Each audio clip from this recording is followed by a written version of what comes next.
I advise students, as much as possible, look for the job that you would take if you didn't need a job. I mean, don't sleepwalk through life, and don't say it's all going to be great.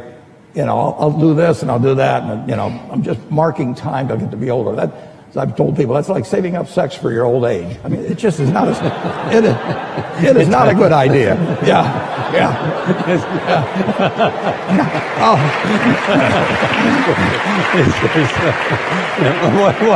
What are you urging them to do? I'll explain it. Just what I'm talking about. Now,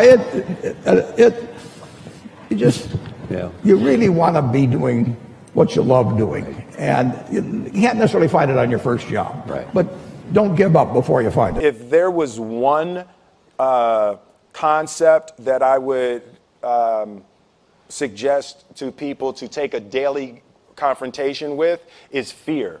The problem with fear is that it lies, right? So fear tells you, hey, if you say that to that girl, she's going to know she has you, and she'll never really be attracted to you if she knows how much you attracted to her. Don't say that. No, how we get her is when she walks by, ignore her. Right, it's a smooth, it's like pop it on your shoulder. Fear tells you dumb shit like that, right? So for me, the daily confrontation with fear has become a real practice for me since about three years ago. I went skydiving in Dubai, right? And skydiving is a really interesting confront with fear, right? So I gotta stand up. I'm sorry, I gotta stand up. All right. So all your friends, what happens? You go out. I dropped my thing. Yeah. So what happens is you go out the night before, and you take a drink with your friends, and somebody says, "Yeah, we should go skydiving tomorrow." And you go, "Yeah, we'll go skydiving tomorrow." Yeah. And you go, "Yeah," and everybody goes, "Yeah," right? And you go home and you by yourself. You're like, right? And you're like, well, I mean, they was drunk too. Right, so maybe they not, maybe, I mean, we don't have to go, we don't have to do it.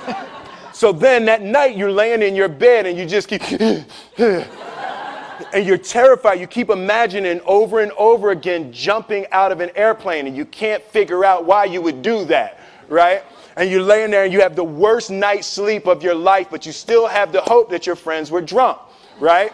So you wake up the next day and you go, down, and you say where you were going to meet, and everybody's there. You're like, oh, all right, cool, right? So you get in the van, and you don't know that your friends had the same night that you had, because they're pretending like they didn't. They're like, yeah, man, my uncle's a Navy SEAL, and this is going to be great. I've been looking forward to this. And you're like, oh my God. And your stomach is terrible. You can't eat and everything, but you don't want to be the only punk who doesn't jump out of this airplane. So you get there, and then you have this safety brief. And you're standing there, and the guys will tell you, well, if the chute doesn't open, what's going to happen is well, why the hell, what could happen? That the chute wouldn't open, right? So you do a thing, and what you do is your first jump, you're attached to a guy who is going, he's going to walk you out. So you go, and you get there, and there's an airplane, and nobody's stopping. Everybody's still going. So you get onto the airplane, and you're sitting there, and it's extra because you're sitting on some dude's lap, some stranger. You're sitting on his lap, and it's like, you're trying to make small talk. Yeah, man. So you be jumping with people all the time, huh? Right? So, and then you just want to make sure, you got kids, right? You got people you need to see, right? You just want to make sure he's serious, right? So you get in there, so everything's normal. So you fly, and you go up to 14,000 feet, and you notice there's a light. It's red, and it's yellow and green, right? So right now the light's red. So then you start thinking at some point the light's going to go green, but you don't know what's going to happen, right? And you wait, and it goes yellow, and the light goes green, and somebody opens the door, and in that moment you realize you've never been in a freaking airplane with the door open. Right? terror. Oh, sorry, I'm spitting. I'm sorry. Oh, sorry. No, terror, terror, terror, terror, right? So you go, and then, you know, if you were smart, you sat in the back so you don't go first, right? And then people start going out of the airplane. And you go, and the guy walks you up to the end of the thing, and you're standing, and your toes are on the edge, and you're looking out down to death. And they say, on 3. And they say, 1, 2. And he pushes you on 2 because people grab on 3. Right? Right? And you go, and you fall out of the airplane. And in 1 second, you realize that it's the most blissful experience of your life. You're flying, right? It doesn't feel like falling, right? It's like you actually are kind of held a little bit by the wind, and then you start falling, and there's zero fear. You realize that the point of maximum danger is the point of minimum fear. It's bliss. It's bliss, and you're flying,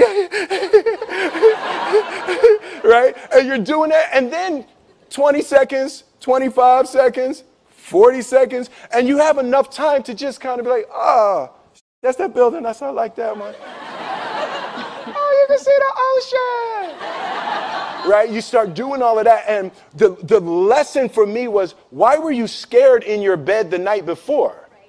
What do you need that fear for? Just don't go. Why are you scared in your bed 16 hours before you jump? Why are you scared in the car?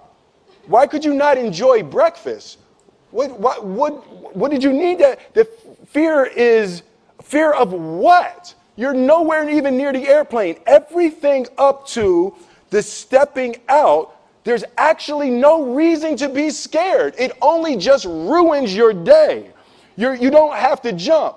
And then in that moment, all of a sudden, where you should be terrified is the most blissful experience of your life. And God placed the best things in life on the other side of terror. On the other side of your maximum fear are all of the best things in life. What if I told you this was the last Monday morning of your life? What if I told you you die this week? Would you complain about your crap job or that test you don't want to take? I doubt it. You would go much higher level thinking. Well, that's really what it takes. It takes understanding that if you're not pumped right now, if you're begrudging what you're about to do, if you're not looking forward to it, look, I respect practicality. You gotta go through school because your parents want to. You gotta pay your rent. You got student loans. I get it. But please recognize the world we're living in. We're living in a world where there's so much more opportunity. This internet thing created way more opportunity for all of us. Way more. I mean, look, you might not even be alive. Like, your mom and dad could have had sex like 3 minutes later and you wouldn't even exist, and you're complaining. You could have ended up being a bus, a tree.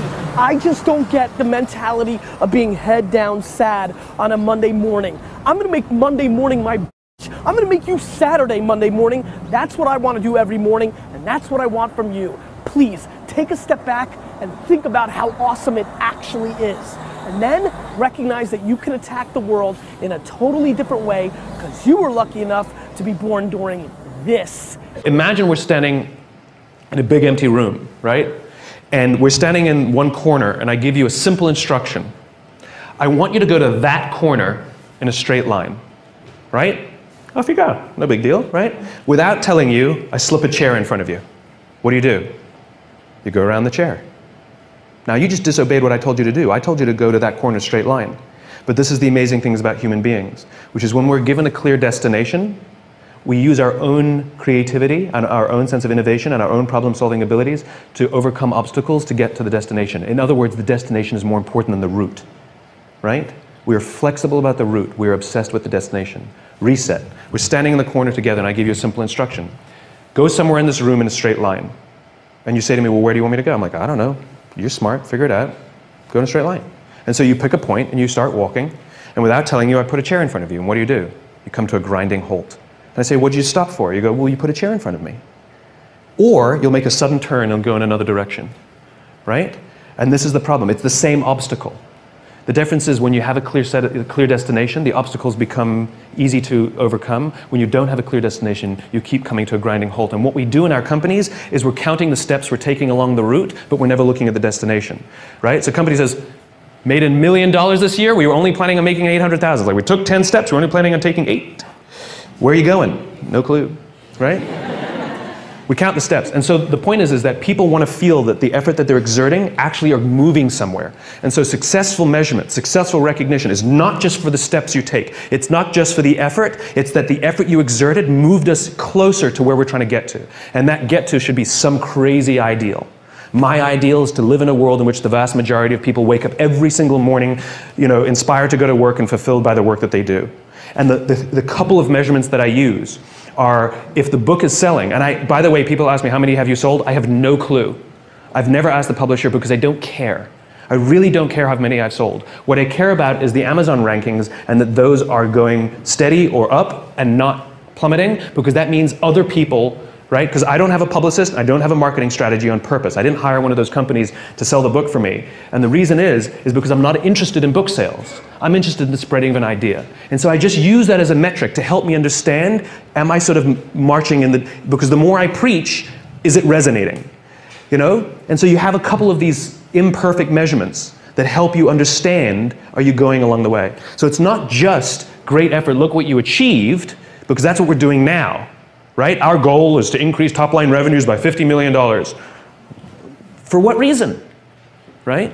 Which is, we have to know the destination, and then we say, amazing. You took us that much closer. And if we go to the right, it's because we were overcoming an obstacle. If we hadn't gone to the right, we would have been stuck forever. Thank you. It's not always straight lines. It's not always straight lines. But it's in one direction. She's pulling the cane out. I'm not sure about that in the future I would dictate, I would be stupid. That's why I should retire early when I'm young. That is why I have a lot of things that I dream I want to do. I want to do philanthropy, I want to be a teacher, I want to go back to school, I want to do the environment. And the world is so wonderful. Why you should be the CEO of Alibaba all the time? I'm coming to this world not to work. I want to come to this world to enjoy my life. I don't want to die in my office. I want to die on the beaches.